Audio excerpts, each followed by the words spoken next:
Hey there everybody, my name is Matt from the Literary Gamers, and today we're going to be looking at a game called Shiloh 1862. Now I say that for a specific reason. This is not the easiest game to find on Board Game Geek due to the massive amount of other Shiloh games out there. So when you type it into BGG and you're looking for what I'm talking about, you actually need to type in Shiloh 1862. Though on the box it says Shiloh April 6th through 7th, 1862. I tried typing that in to BGG, nothing was coming up. So just a little tidbit there as we move into this review. This is a hex and counter Civil War based game, part of a series that Worthington Games is doing with many of the other Civil War battles, and a lot of people tend to shy away from hex and counter games. Their complexity is high usually. There's a lot of moving parts. The stacking often makes people kind of turn away from it, but the good news is I didn't really feel that with this game. Now, I'm not going to go over every single rule of this game because we'll be here all day. But overall, I'm going to tell you kind of how a turn works, and then, the scenario bases and all that stuff.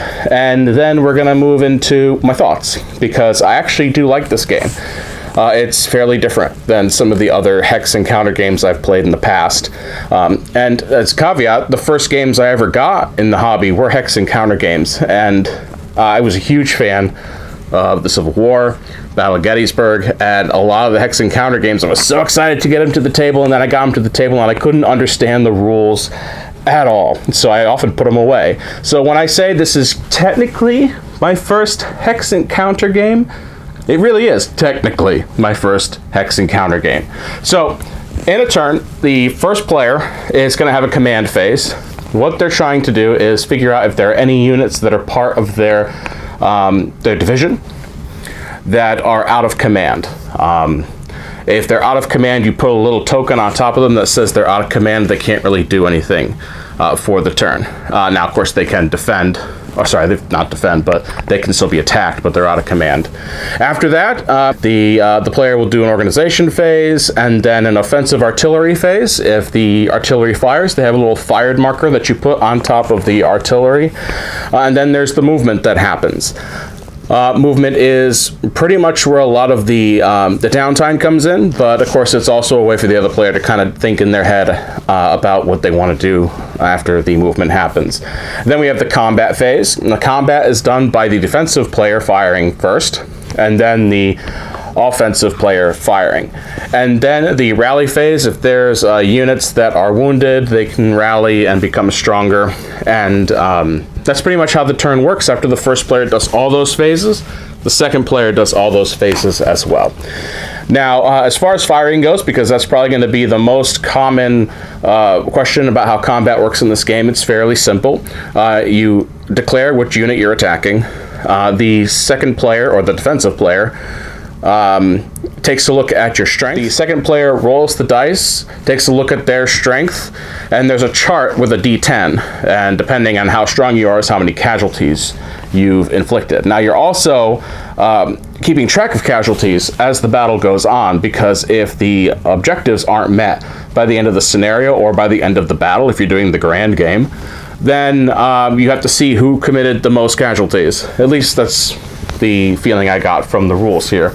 After the second player fires, the first player fires back using the same methods. Of course, you are going to take into effect some terrain here and there, and then you have these little wound counters that you put underneath the little chit that's got, I think it's all the way up to 40 or 34 on these. This will go on as long as the scenario that you've planned for has taken. Now, of course, if you're playing the full game, you're going to play all the way to the end of April 7th. The scenario that I played, and I played it a number of times, was mainly just the first day, where the Confederates had to gain a certain land point. It never really happened, and most of it came down to casualties, how many casualties were inflicted by each player. And that was the winning strategy there. So, after that kind of very broad statement here, first off, I should say that is the rules, or those are the rules, I should say, for this series of games that Worthington is printing. Shiloh is the second, I believe, in the series. The first was the Battle of Antietam. And from what I understand, they're going to keep coming out with more and more. And I think that's a great thing. This is a really interesting system.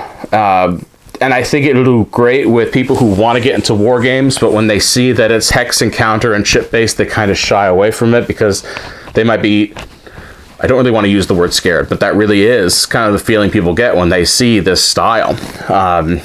You know, I've seen pictures of people who have giant stacks of units and they're moving them with tweezers, and that's a game that I've always wanted to try, but have never really felt like I was ready to try. This one, however, there is no stacking.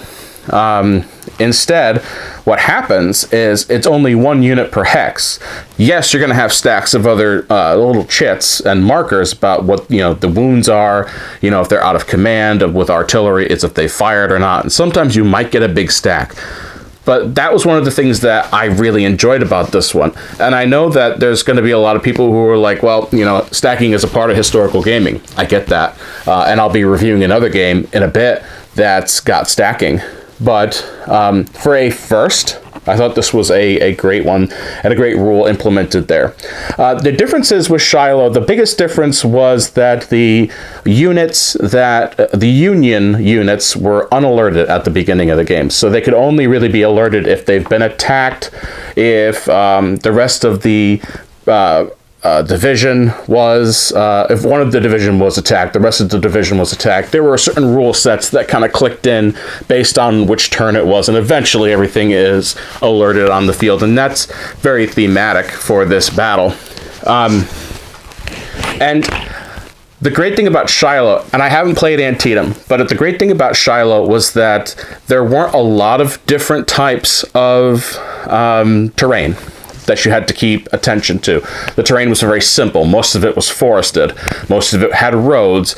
There weren't many, you know, levels you had to take into consideration. There were only 3, I believe, instead of some of the other ones where you really have to pay attention to the map and the way that either the browns or the greens change depending on the level of the land.